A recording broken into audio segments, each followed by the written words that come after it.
জামাত ইসলামী নায়েবে আমির doctor Syed Abdullah Mohammad Taher তিনি ইদানিং দলের মধ্যেও বিতর্কিত। তাকে একটা বিশেষ ধন্যবাদ জানাতে চাই। তিনি একটা চমৎকার কথা বলেছেন। এটা জামাতের একটা অফিসিয়াল স্ট্যান্স, অসাধারণ স্ট্যান্স।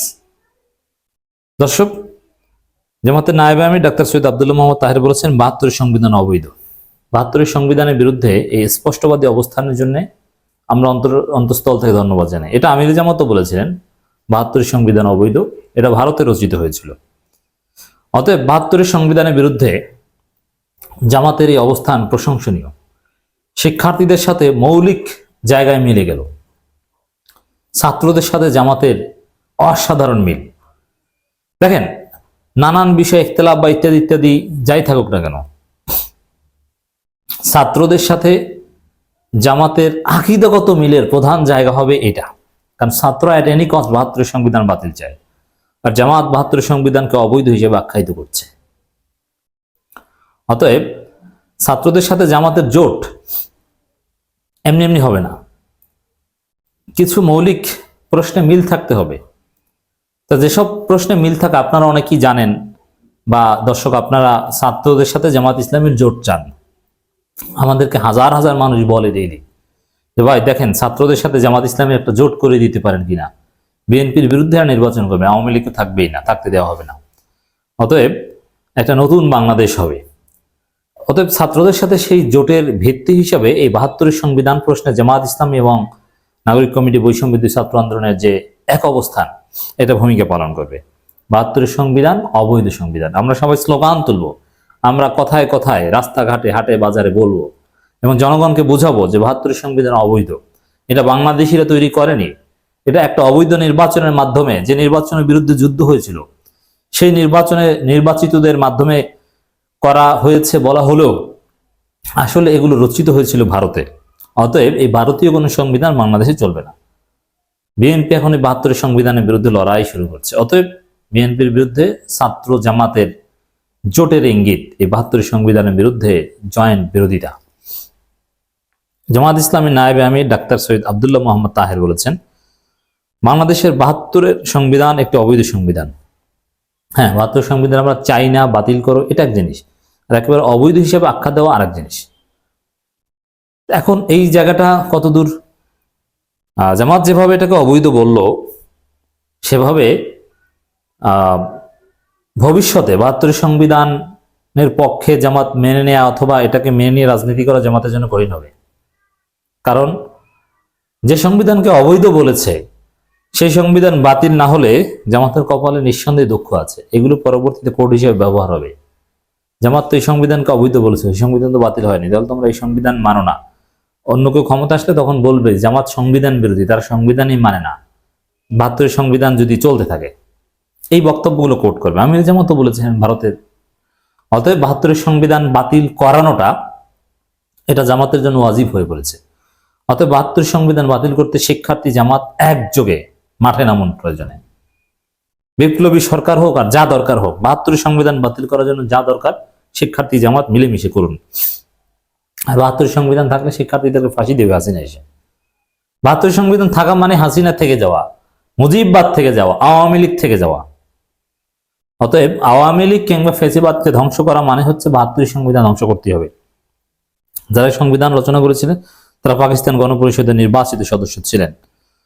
একই সাথে আমির জামাতের বক্তব্যটা আমরা এখানে অ্যাড করি। তিনি যে কোনো একটা গণমাধ্যমের সাথে সাক্ষাৎকারে বলেছিলেন এটা ভারতে বসে রচিত হয়েছিল। তখন এই সংবিধান প্রণয়ন কমিটির সন্তান কোন গর্ত থেকে বের হয়েছে কে জানে। তারা বলে যে এই জামাতের আমিরকে ক্ষমা চাইতে হবে। ক্ষমা চাইতে হবে না, এই ৭২ সংবিধান বাংলাদেশ থেকে আমরা কবর দিব।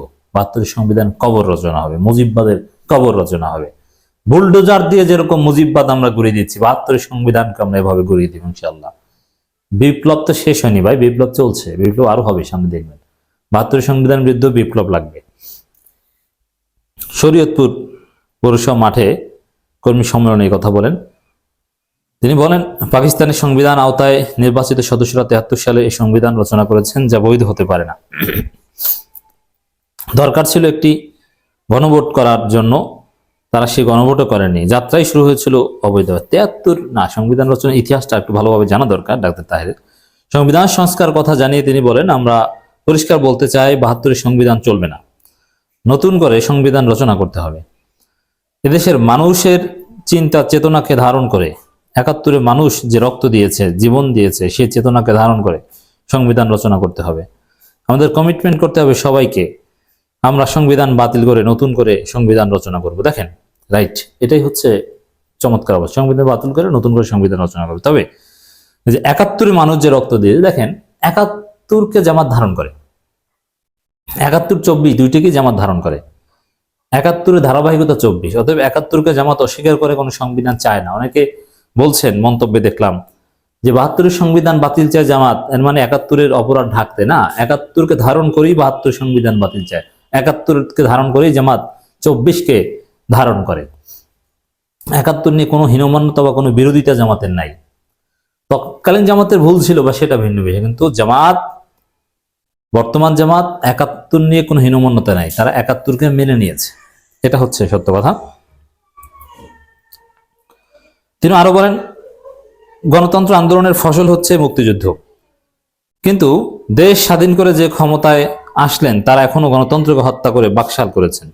বাকশালে পরিণতি শেখ মুজিব হত্যা হয়েছে, পরবর্তী জিয়াউর রহমান হত্যা হয়েছে, আন্দোলন পশ্চাতেই পতন হয়েছে। জিয়াউর রহমান হত্যা আর শেখ মুজিব হত্যা দুইটা একভাবে উপস্থাপন করাটা ঠিক নয়, এটা ইতিহাসের নিরপেক্ষতা নয়, এটাও মনে রাখতে হবে। বাংলাদেশ জামাত ইসলামীর জেলা পর্যায়ের নেতারাও বক্তব্য রাখেন। একটা কথা বলেন, এখানে ঢাকা বিশ্ববিদ্যালয় শিবিরের এক সাবেক সভাপতি ডক্টর মোশাররফ হোসেন মাসুদ তালুকদার, তার নামটা স্পেশালি ইদানিং আলোচিত হচ্ছে। সাধারণত ঢাকা বিশ্ববিদ্যালয় শিবিরের সাবেক সভাপতি এই পরিচয়ে পরিচিত হওয়া বা এই পরিচয় জামাতের রাজনীতিতে শুধু এই পরিচয়ে, অন্য পরিচয়টা আলাদাভাবে সামনে না আনা, এটা কিন্তু রেয়ার। তো এই ডক্টর মোশাররফ ভাই তিনি আগামী দিনে এমপি হবেন, আমরা সেটা দেখতে চাই। এই পরিচয়টা বাংলাদেশের রাজনীতি বাস্তবতায় জামাতের অনেক বড় নেতা হওয়ার চাইতে ঢাকা বিশ্ববিদ্যালয় শিবিরের সাবেক সভাপতি এই পরিচয়টা বড় হওয়া উচিত, বাংলাদেশের রাজনীতির রিয়ালিটি। তো এই পরিচয়ে নমিনেশন দেওয়া, এই পরিচয়ে এমপি বানানো, অথবা সামনে যদি উচ্চকক্ষ আসে সেখানে পাঠানো, এটা জামাতের রাজনীতির জন্য জরুরি, টিকে থাকার জন্য। দর্শক, ডাক্তার সৈয়দ আব্দুল্লাহ মোহাম্মদ তাহেরের এই যে বক্তব্য, ঐতিহাসিক বক্তব্য যে 72-এর সংবিধান অবৈধ সংবিধান, এটার উপর ভিত্তি করে জামাতের রাজনীতি নিয়ে একটা মৌলিক মন্তব্য করতে চাই। জামাতের রাজনীতি অনেকটা ভুল পথে চলছে। জামাতের ইতিহাসে ভুল আর ভুল, ভুল না হলে এতদিন ক্ষমতায় আসতো, এত ভালো মানুষ, এত যোগ্য লোক, তারপর ক্ষমতার ধারে কাছেও যেতে পারেনি। এটা তাদের অযোগ্যতা বা যোগ্য মানুষের অযোগ্য বা ভুল সিদ্ধান্ত। জামাত এখন একটা পপুলিস্ট হয়ে পড়েছে, 2-4টা ভোটের জন্য মরিয়া হয়ে উঠেছে, অথচ মৌলিক জায়গায় জামাত কাজ করছে না, তারা সুশীল সাজছে। জামাতের এখন সিরিয়াস হওয়া উচিত, এই 72-এর সংবিধান বাতিল করতে বিপ্লবী হওয়া। কারণ 72-এর সংবিধান থাকলে জামাত 50 আসন পেলেও এই জামাতকে আবার ফাঁসি দেওয়া যাবে। অতএব 72-এর সংবিধানে মূলোৎপাটন করতে হবে বাংলাদেশে, এটাই হওয়া উচিত জামাতের এখন প্রাইম পলিটিক্স।